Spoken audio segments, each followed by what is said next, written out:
Swayam Prabha. Digital India. Educated India.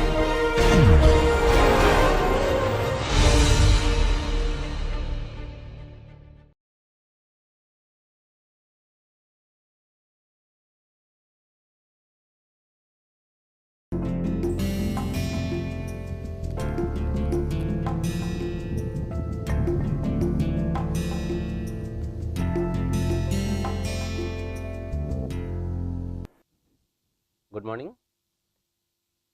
In this lecture, we will study power series solution of differential equations. Actually, there will be two series solutions. One is power series and the other is another method which also gives the solution of a differential equation in terms of an infinite series. Let us first try to understand why it is important, and for that let us revisit this discussion that we made earlier regarding second order differential equations. We had already discussed that second order ordinary differential equations are quite important in terms of applications, and their solutions are very important for describing a lot of natural and engineering systems. Now, we discussed earlier that the solution of this general second order linear differential equation we can make completely, we can construct completely if we can solve the corresponding homogeneous equations first. That is, we already have a general method, the method of variation of parameters, to solve this differential equation in general for any continuous and bounded right hand side vector R x, provided that we first have a basis for all solutions of the corresponding homogeneous equation. Now, that means that if we can find a complete solution of this homogeneous equation, then with the help of method of variation of parameters, we can always find the complete solution of this. Now, when we try to solve the homogeneous equation completely, then we find that for variable coefficients p x and q x, there is no general method which will give us two linearly independent solutions of this. All that we could make out from the reduction of order method, that if one solution of this equation is available, then with the help of reduction of order we can find out another linearly independent solution. But then for variable coefficients p x and q x, there is no general method to find that first solution itself.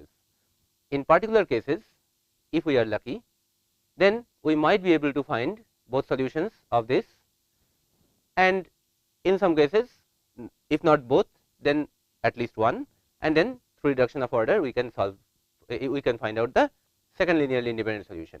But in general, we cannot solve this equation completely. That is, we do not have a general method which will give us a solution of this, whatever be the functions p x and q x.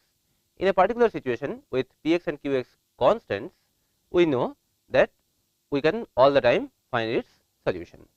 Now, what stops us from finding the solution, general solution of this? Now, in this case we were lucky in the sense that we already knew certain functions, exponential functions and sinusoids, in the terms of which we could find out the solution of this. Now, the question is that after conducting the theoretical analysis of this equation, we could say a lot of things about the way the solutions of this behave. If this equation has two solutions, y1 and y2, and which we know, then we can find out a lot of their properties. Now, quite often we can say that even if we do not know those solutions precisely, but we can tell a lot of things about their properties. For example, if y1 and y2 are two linearly independent solutions, then we could say that their Wronskian will be always positive or always negative, and so on.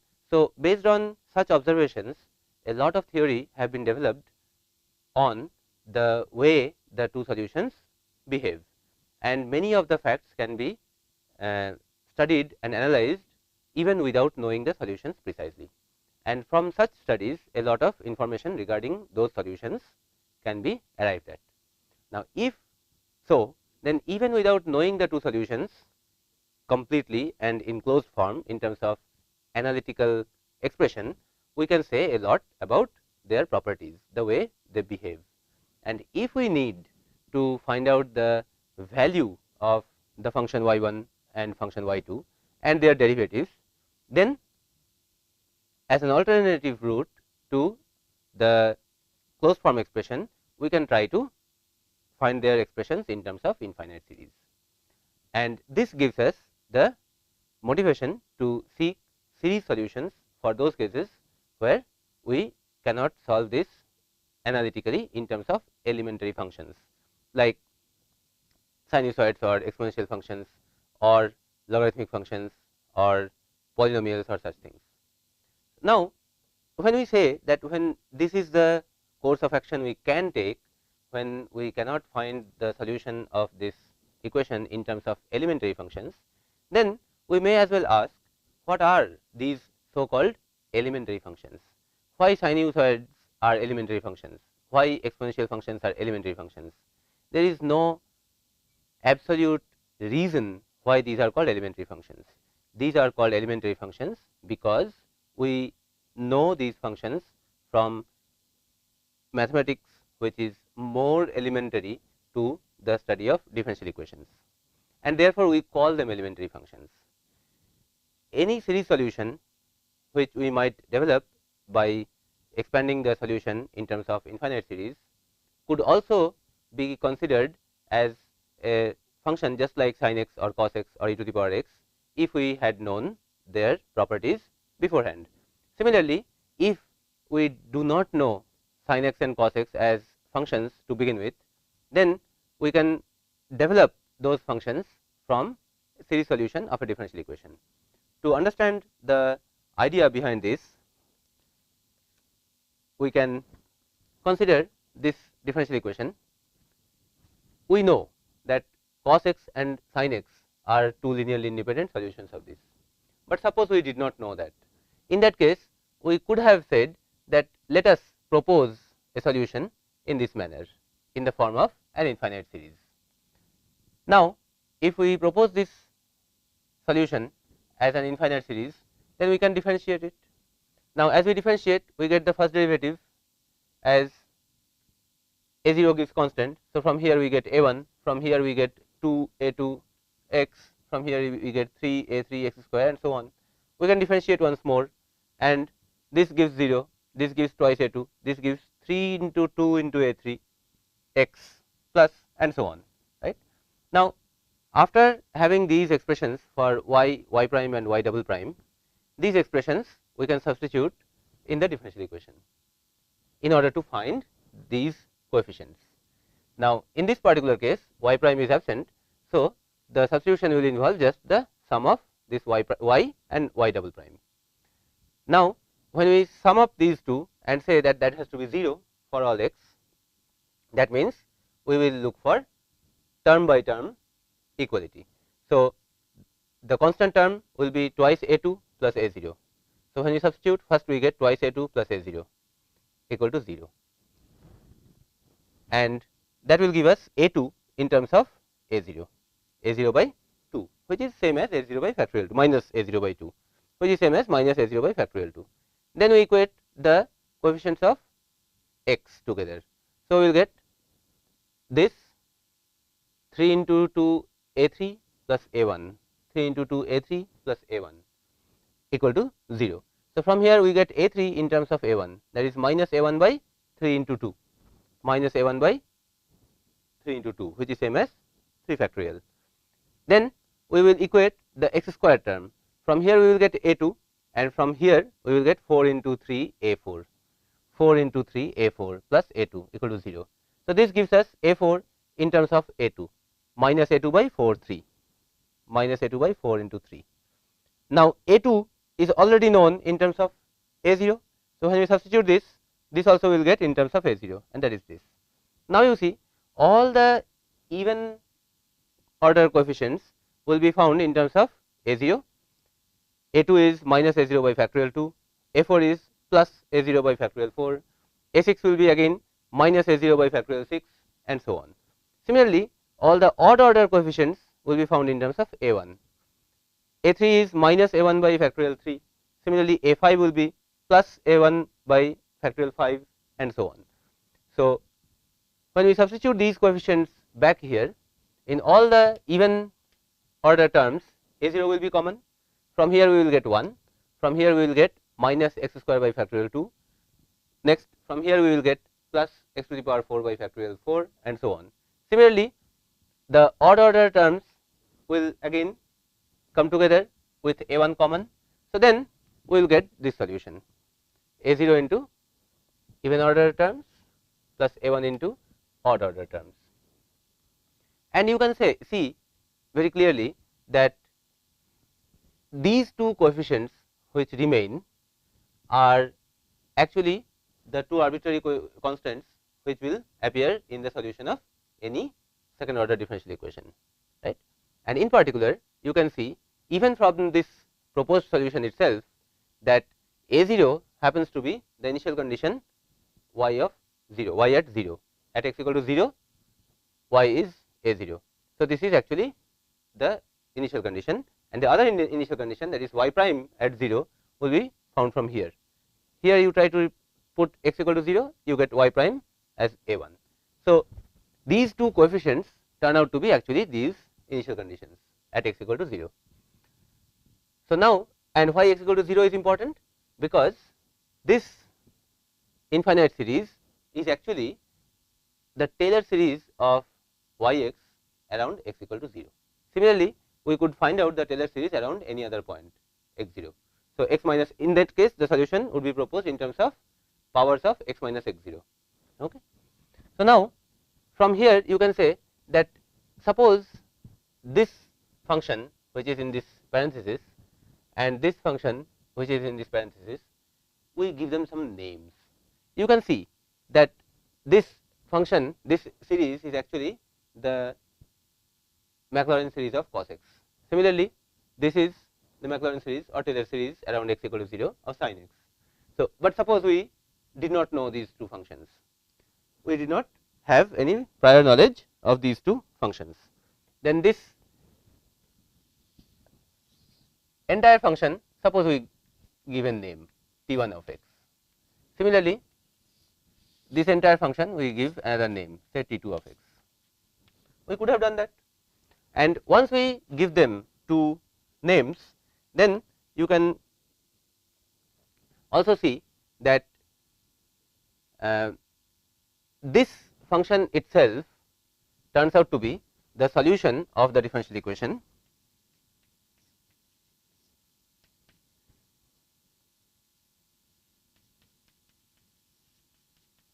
with these initial conditions.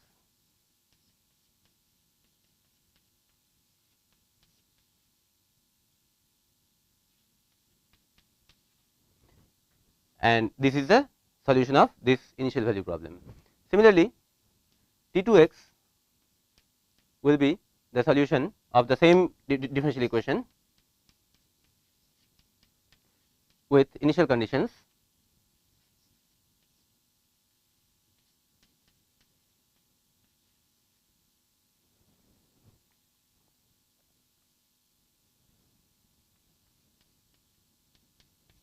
right. So, now you can see that we have got a series solution, and to that we have given two names, and if these functions, this function and this function, turn out to show certain interesting pattern and turn out to appear in the solution of many systems, then we would call these two functions as special functions. Now, after defining these two functions, we say that these are two solutions of this differential equation, one with this set of initial conditions and the other with this set of initial conditions. Now, we want to ask whether they are linearly independent. Of course, you can see that they are linearly independent very easily. This precise analysis we conducted when we were studying this particular that particular lesson. Apart from that, after having the two solutions in hand, you can see that you can multiply this with no constant to get this. Okay. So, from there you can see that they are linearly independent. Suppose you want to do a better job at verifying the linear independence of this, then you try to find out the Wronskian of these two functions. Then you will need derivatives, and let us quickly do the derivative calculation in this window. T1x is this. Okay. So, what will be T1 prime? You will find the derivative of this is 0, derivative of this is minus 2, which will cancel this. So, x you will get minus x. Then from here you will get 4 x cube by factorial 4. So, 4 will cancel the component 4 from here, and what will remain is factorial 3. So, plus x cube by factorial 3. Then from here you will get 6 x to the power 5 by factorial 6. So, 6 will cancel 6 from here, and what you will get is this, and so on. Do you notice that we get exactly the negative of this, minus x plus x cube by factorial 3 minus x to the power 5 by factorial 5, and so on. So, this is minus T2. Similarly, if you differentiate this T2, if you differentiate, then you will find the derivative of this is here, derivative of this is here, derivative of this is here, and so on. So, you will find that T2 prime will turn out to be simply T1, and then when you try to find out the Wronskian will be T1 into T2 prime minus T2 into T1 prime. Now, T1 into T2 prime itself is T1. So, this is T1 square minus T2 into T1 prime is minus T2. So, minus T2 into minus T2. So, you get this. So, Wronskian of the two solutions here will turn out to be T1 square plus T2 square. Now, you find that if you try to differentiate this Wronskian, then you will find that the Wronskian derivative turns out to be 0. That means, Wronskian turns out to be a constant function. If it is a constant function, then its value, the value of the Wronskian will be the same everywhere. So, as a function, it will be a constant function, and so its value can be found out from any point. So, at x equal to 0, T1 is 1, at x equal to 0, T2 is 0. So, from x equal to 0, we evaluate the value of the Wronskian, and since Wronskian prime derivative of the Wronskian is 0, so Wronskian is a constant function. So, everywhere it will be 1. We find out a very valuable piece of information for this pair of functions. This fellow's derivative is negative of this fellow's derivative is exactly this.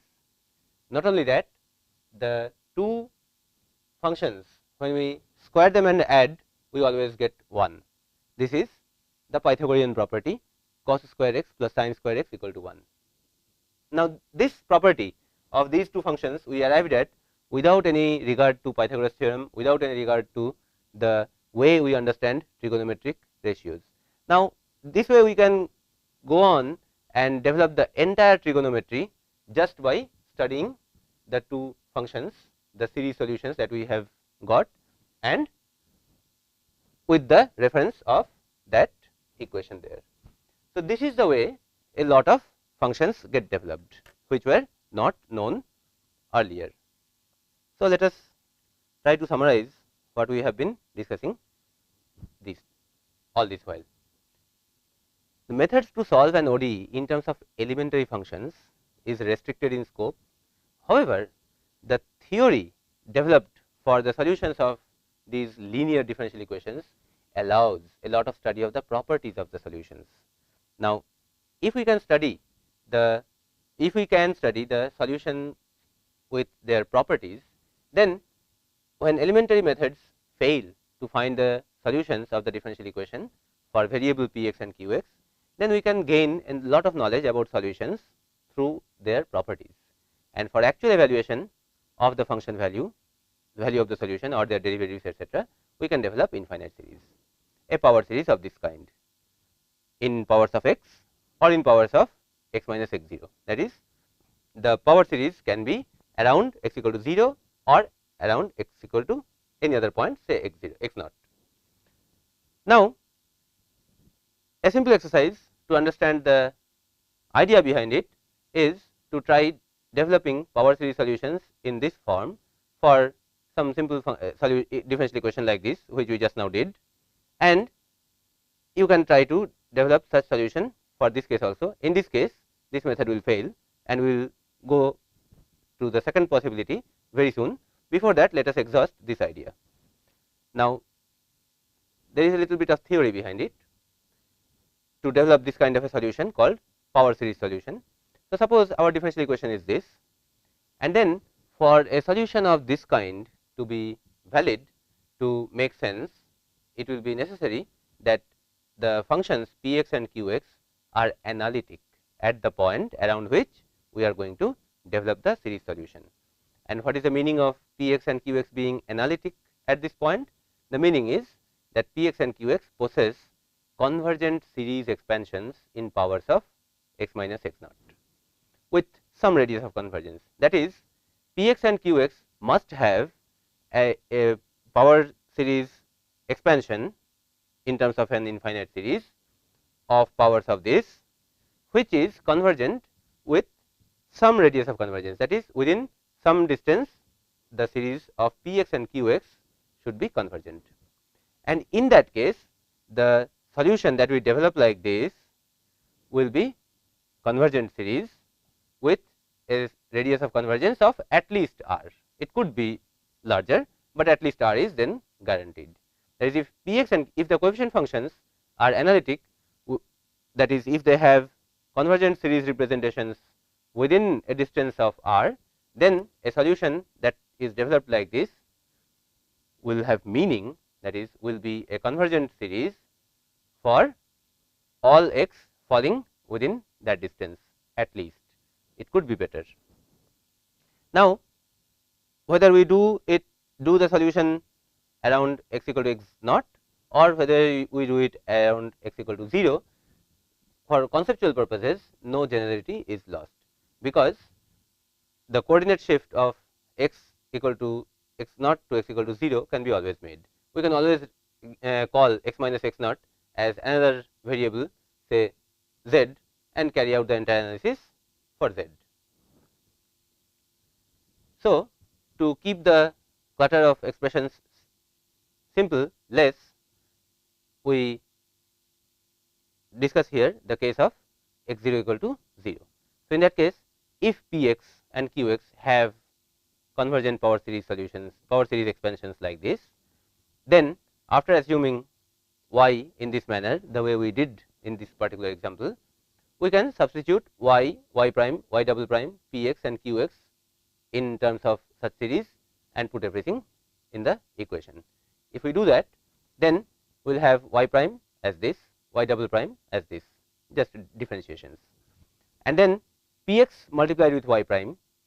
So, this is Px, this is y prime, and then this double summation we can write like this, and here the terms of powers of x, x to the power 0, x to the power 1, x to the power 2, etc., etc., have been clubbed together, and accordingly the summation indices have been adjusted a little bit to make this summation, this double summation, the same as this product of two series. Similarly, for Qx into y, then we take this Px y prime and this Qx y and add to this y double prime. From there, we can find out all the coefficients and equate them term by term to 0. So, when we equate the constant term, that is n equal to 0 term to 0, then we get one equation in the coefficients. Similarly, when we equate the coefficients in the sum of x to the power 1, we get another equation, and so on like this. This is the sum of this, this, and this. and from there term by term when we equate the coefficients we get this whole thing equal to 0 for n equal to 0, 1, 2, 3 and so on, and these give us a recursion formula like this. A n plus 2 is expressed in terms of the previous coefficients, in terms of a0, a1, a2, a3 up to a n plus 1. Okay.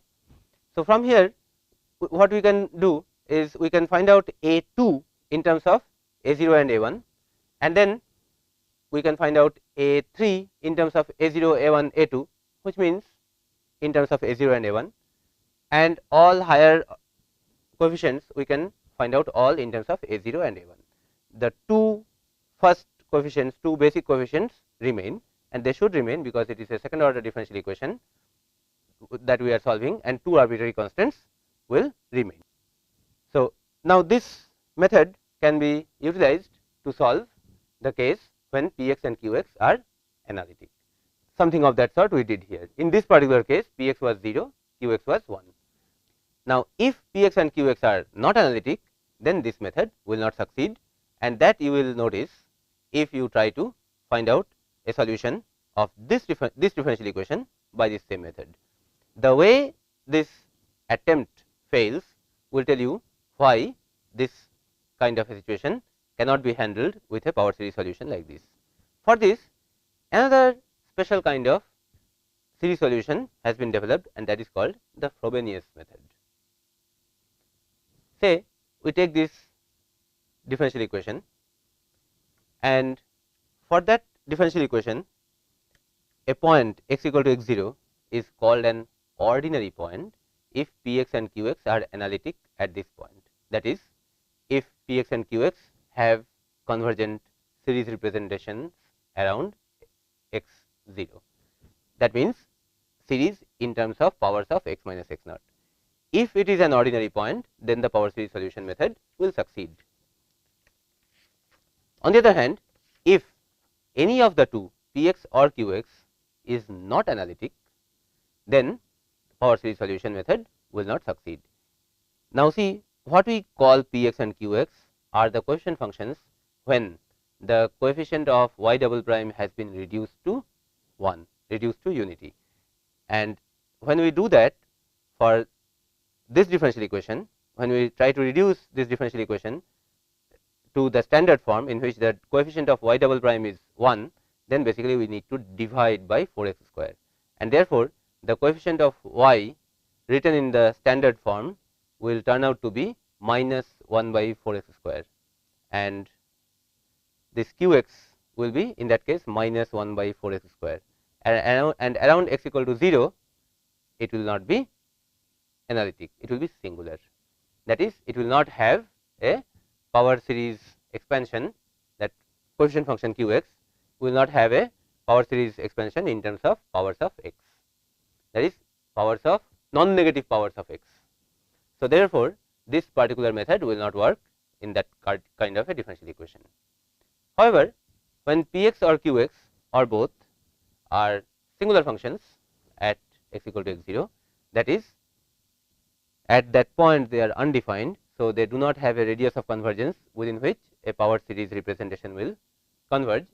So, that point we call as a singular point, and at that point any of the two functions Px or Qx or both are non-analytic, that is singular.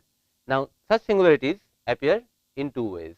One is regular singularity, in which even if Px is not analytic, x minus x0 into Px is analytic, and even if Qx is not analytic, x minus x0 whole square into Qx is analytic.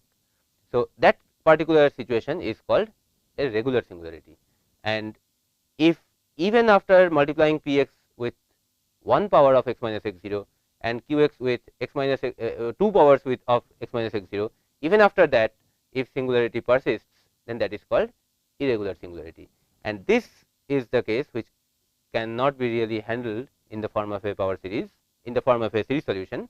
But if we find that this product and this product are analytic, then we can still avoid the singularity problem in a certain manner, and that manner is the center point of Frobenius method. Let us see how it works. The case of regular singularity.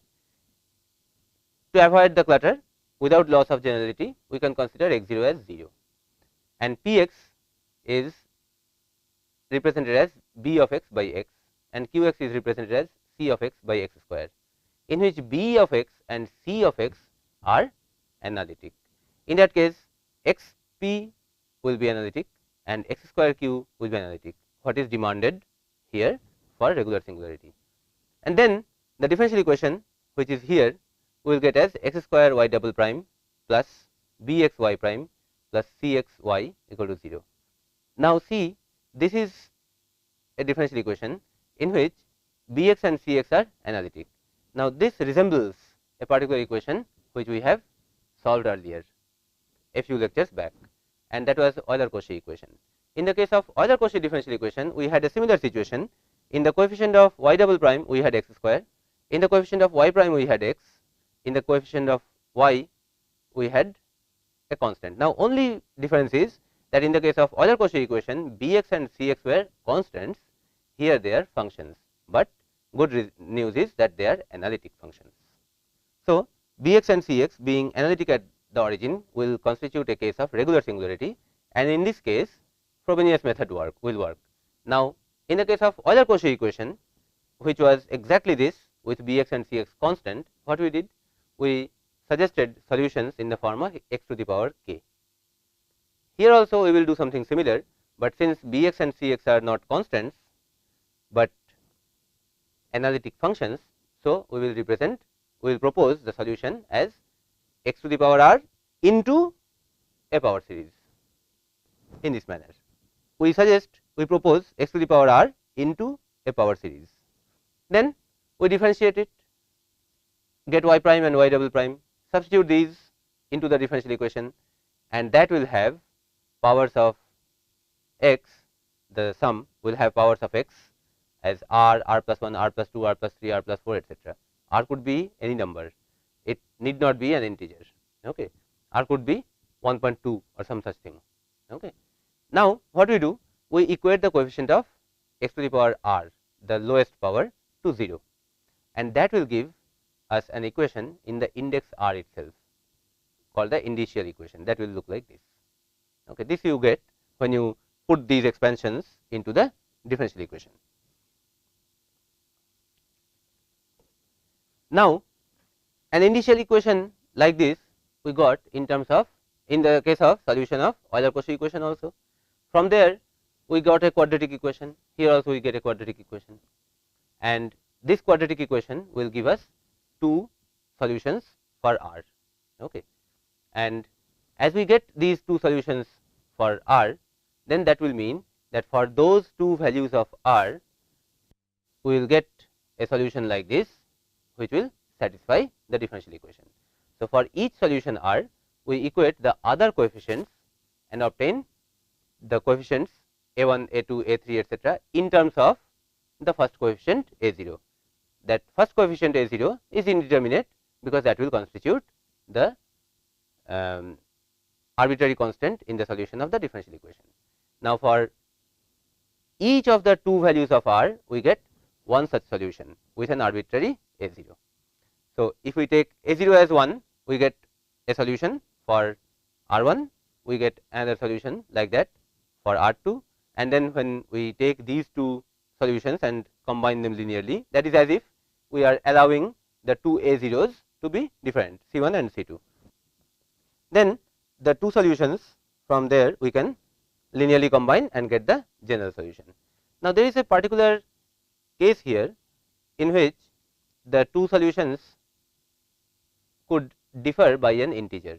Now note that if the two values of r, r1 and r2, they differ by a real number, that is both the solutions are real. If they differ by a real number which is non-integer, then we get two linearly independent solutions like this, and we can combine them linearly to get the general solution. On the other hand, if the difference of two r's, r1 and r2, is imaginary, that is if both the solutions are complex, then twice the imaginary part will be their difference. If that is also non-integer, then also we can find two solutions. In that case, we will always find the two solutions. If the two solutions of this quadratic equation are real and if their difference is an integer, then you might find a situation where the two solutions are not linearly independent. In that case also, through reduction of order from a single solution in hand, you can always develop the second linearly independent solution, and then you can combine the two linearly independent solutions to get the general solution. Now, this way quite often it happens that you come across infinite series which have certain interesting properties, and they appear again and again in many different diverse applications. Then you extract some suitable function out of it and give it a name. Such a function is then defined as a special function. Now, the solutions of ordinary differential equations are not the only source of such special functions in applied mathematics. There have been other sources also. For example, there have been certain interesting integrals which often arise in different fields, and they get certain special names, and they are also called special functions. Some of those special functions there is gamma function, beta function, error function, sine integral functions. These are special functions which arise out of certain integrals, and similarly out of the solution of certain differential equations which are functions which appear in many situations, they are given certain names.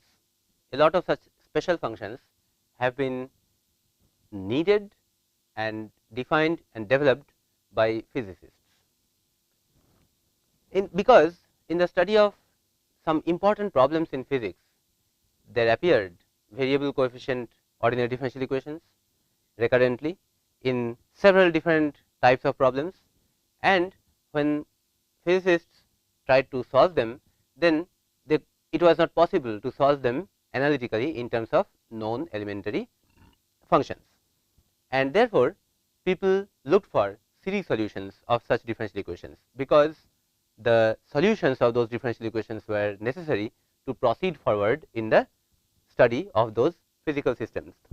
And as they found series solutions, they studied the properties of those solutions and their interconnections, the relationships among themselves, and quite often such relationships, such properties gave rise to new further problems, which gave rise to further solutions and further interesting special functions. This way there have developed a very voluminous storehouse of special functions, and a small list, a little snapshot of those special functions arising out of differential equations is here. This is called the Legendre equation, and the solution of this gives rise to certain special functions called Legendre functions, and then out of them also some very special functions which are Legendre polynomials. Similarly, from Airy's equation you get Airy functions. From Chebyshev equation we get these, from this Chebyshev equation we get certain polynomials, certain interesting functions which are called Chebyshev polynomials. Similarly, Hermite functions, Bessel functions, hypergeometric functions, and so on. So these functions are all special functions arising out of the solution of certain ordinary differential equations which arose in applications, and later their application was found in several other areas, in particular for function representation, function approximations. That is, for approximation of other functions, quite often these work as basis functions. We will continue into this study for quite a few lectures to come. Now, let us see two important cases of this. One is Legendre equation and the other is Bessel equation, and later we will also consider the Chebyshev equation for a particular purpose. This differential equation is called Legendre's equation. Here, if you write the differential equation in the standard form, then you will need to divide the entire differential equation with 1 minus x square to get the coefficient of y double prime as unity. And in that case, in place of p x, you will get minus twice x by 1 minus x square, that is this. Similarly, q x will be found as k into k plus 1 by 1 minus x square. Both of these functions are analytic around x equal to 0 with a radius of convergence 1, because they encounter their first singularity at x equal to plus 1 and x equal to minus 1, and therefore, up to that point, that is with a radius of convergence equal to unity, they are analytic. That is, if you try to work out a representation of this function as a power series of x, that is constant plus constant into x plus constant into x square plus constant into x cube and so on, then that infinite series will be valid within the interval x equal to minus 1 to 1. Beyond that, it will not be valid. Similarly, for this. So, these two functions, coefficient functions p x and q x, are analytic at x equal to 0 with a radius of convergence r equal to 1. And so, you find that x equal to 0 is an ordinary point, and a power series solution in this form is convergent at least with a radius of convergence 1. It could be more, but that is not guaranteed. So, you try the power series solution directly. So, as you apply the power series solution, you get A2 in terms of A0, A3 in terms of A1, and then A4 in terms of A2, which itself is expressed in terms of A0 and so on, the way we found in the first example of this lecture. In general, you will find an plus 2 in terms of an for n greater than equal to 2, that is n equal to 2 onwards. A0 and A1 will remain indeterminate because they are the arbitrary constants for the solution in the general solution, and A2 onwards you can determine in terms of A0 and A1. So, all the even coefficients, even order coefficients will be found in terms of A0 and odd order coefficients in terms of A1. And if you then club together A0 into one series plus A1 into another series, and then these two series if you call as y1 and y2, then this will turn out to be the general solution of this Legendre equation. Now, if we expand these terms, then you will find that in this the even order and odd order terms are separated, and one of the solutions is this and another solution is this. Now, these two are the Legendre functions. Something interesting happens for non-negative integral values of k, non-negative integral values, that means k equal to 0, 1, 2, 3, 4, these are of special significance. Currently, y1 and y2 both are infinite series, and we are calling them Legendre functions. Now, suppose you take k equal to 0. In that case, what happens to the first series? In the first series, you find that putting k equal to 0 will mean that this term will drop out, because k equal to 0 will make this term 0. This term also will drop out, and in the first function, in the first infinite series, nothing of the series will remain except the first term, which is a constant 1, and that is x to the power 0, that is x to the power k. So, this first Legendre function will terminate at the first term itself, and that will be just unity. Similarly, if you put k equal to 1, then you will find that here you get k minus 1. So, this will become 0. Here also you will get k minus 1 and it will be 0. That means, in the second polynomial, the polynomial with odd powers, all the terms except the first one will become 0. So, this will be just x. For k equal to 2, this term in the first series, this term will remain, this term will remain. Here this term has a k minus 2. So, for k equal to 2, this term will vanish, and the next term will have k into k minus 2 into k minus 4 into k minus 6. So, k minus 2 will appear there also. So, that term also will vanish. So, all these terms will vanish, and this will be found k equal to 2, right. So, you will have 1 minus 2 into 3 by 2. So, 2 will cancel, 1 minus 3x square. So, it will be a finite polynomial. It will not be an infinite series at all. So, again for k equal to 3, this onwards, these terms will vanish. So, this will turn out to be a cubic polynomial and so on. So, that means for each of these values 0, 1, 2, 3, one of the series, either this or this, for k even this one, for k odd this one, will terminate at the term containing x to the power k. So, that series will give us a polynomial of degree k, and since it is polynomial solution, therefore, it will be analytic with an infinite radius of convergence. It will never become undefined. So, it will be valid not only from x equal to -1 to 1, but for the entire real line, and therefore, with non-negative integral values of k, these solutions have special significance, because they will be valid for the entire real line, all values of x, and these will be of particular interest for us.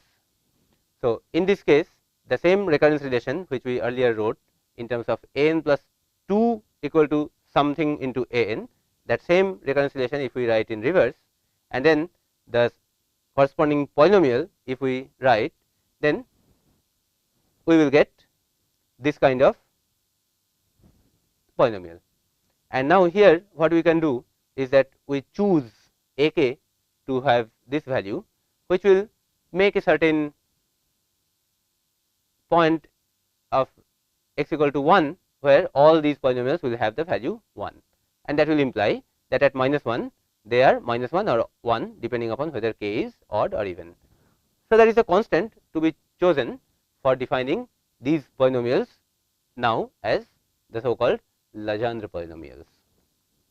So, we will find that the Legendre polynomial of order 0 will be a constant, Legendre polynomial of order 1 will be a linear function, Legendre polynomial of order 2, 3, 4, 5 will respectively be polynomials of degree 2, 3, 4, 5 and so on. So, these are those initial few Legendre polynomials. P0 is of 0 degree, P1 is of 1 degree, P2 is of 2 degree and so on. So, these, now the coefficient that you get here outside, that is because of this special choice of ak. Now, that particular choice will manifest itself in this coefficient here, the leading coefficient here, and that will ensure that these polynomials, all these Legendre polynomials so defined, will have a value of 1 at x equal to 1. Okay. And that will also mean that at x equal to -1, the odd order Legendre polynomials will have value -1, and even order ones will have value +1. Now, you see here P0x is 1, this constant, P1x is this x, P1x is simply x, P2x, which is this parabolic function, which is this is P2x, P3, that will be a cubic function, which is this P3, going like this up and coming like this, P3 odd order, so it will terminate here, P4 even order, so all start here and they end either here or here depending upon whether the order is odd or even. So, P4 will be this, P5 is next. So, all of them start from here, P0 goes like this, P1 goes like this, P2 down, P3 further down, P4 even steeper, P5 even steeper, P6, P7, all of them like that. And this family of functions, family of Legendre polynomials, you can go on defining for all non-negative integers k. Now, there are interesting properties that these polynomial functions display. One point you have already noticed, that P0 is constant, P1 is linear and its root is here, its 0 is here, P2 is quadratic, so it has 2 roots, so one is here, one is here, symmetrically placed around x equal to 0. P3 has 3 roots, one is here, the other is at the origin, and the third is here, symmetric. Similarly, you can go on noticing, go on verifying, or you can actually prove that all roots of Legendre polynomial are real, and all of them lie within this interval -1 to 1. That means all Legendre polynomials of even order which oscillated like this and went up to here in this interval, beyond this interval they do not go back.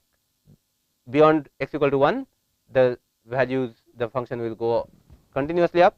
Similarly, on this side, beyond x equal to -1, the value of the Legendre polynomial will go continuously up. For odd order polynomials, it will look like this. So here you will have the value -1, and beyond x equal to -1 on the lower side, it will go down, and here it will go up. So all the roots, all the zeros of the Legendre polynomials will fall within this interval -1 to 1. So apart from this, there are a lot of other interesting properties of Legendre polynomials which make them very attractive choice for applications in many situations, in particular in approximation theory, due to also another interesting property which is orthogonality. This is a property which we will examine in a little more detail in the next lecture. Currently, have another quick look at another interesting differential equation from which we get another family of functions, and that is Bessel's equation. Now, in this case, you will notice very quickly that if we try to frame this differential equation in the standard form, then for that we have to divide it with x square. As we divide it with x square, we will find p x as 1 by x, which will not be analytic, and we will get q x as x square minus k square by x square, which also will not be analytic at x equal to 0. Now, you can always say that why you are interested all the time in finding the solution around x equal to 0. Try to find the solution of that around some other point, say in terms of powers of x minus something. So around that point it will be analytic, but quite often the solution is of interest around that singular point itself for practical purposes of the system which we are actually studying. So around that point itself we want to really get the solution, and therefore we cannot use power series solution, we use Frobenius method, and that we can do because here x is analytic, x square minus k square is also analytic, and that is the result of multiplying the equation with x square overall. Okay. So here 1 by x we were getting as p x. So when we multiply that with x, we get 1. So which is analytic. X square minus k square by x square was q x. When we multiply that with x square, we get this, which is also analytic. So that means that x equal to 0 is not an ordinary point. Power series solution is not possible, but it is a regular singular point. So it is a case of regular singularity. So Frobenius method will be applicable.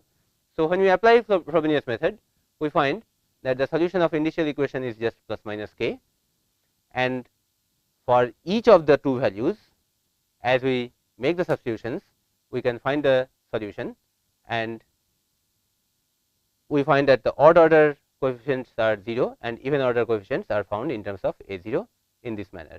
And when we assemble all this, we get what is called a Bessel function, and that involves the gamma function in its expression for coefficient, and this way what we define is the Bessel function of the first kind of order k. Sometimes if the plus minus k differs by an integer, then we will find only one solution out of this, and the other solution will not be linearly independent. Then through the application of the reduction of order method, we can find out the other linearly independent solution, and that will give rise to another special function that is called the Neumann function. In any case, through the Frobenius method, we will be always able to complete the basis either with jk and j minus k, or with jk and what is called yk, the Neumann function. So this Bessel's equation solution through Frobenius method gives us another very rich family of functions called Bessel functions, which also have very interesting properties, and they are applicable in many situations in physics and applied mathematics and engineering systems. So in this lecture, in this lesson, the important points that we learned the points that we need to note is solution in terms of power series is possible in many cases, and the other conceptual issues of ordinary points and singularities we studied. We defined some special functions, the way the definitions of special functions are made, we discussed that, and in particular we studied two particular special functions, two particular families of special functions, how those special functions are generated. They are Legendre polynomials and Bessel functions. Some of these we will discuss in some of the coming lectures as well. Thank you.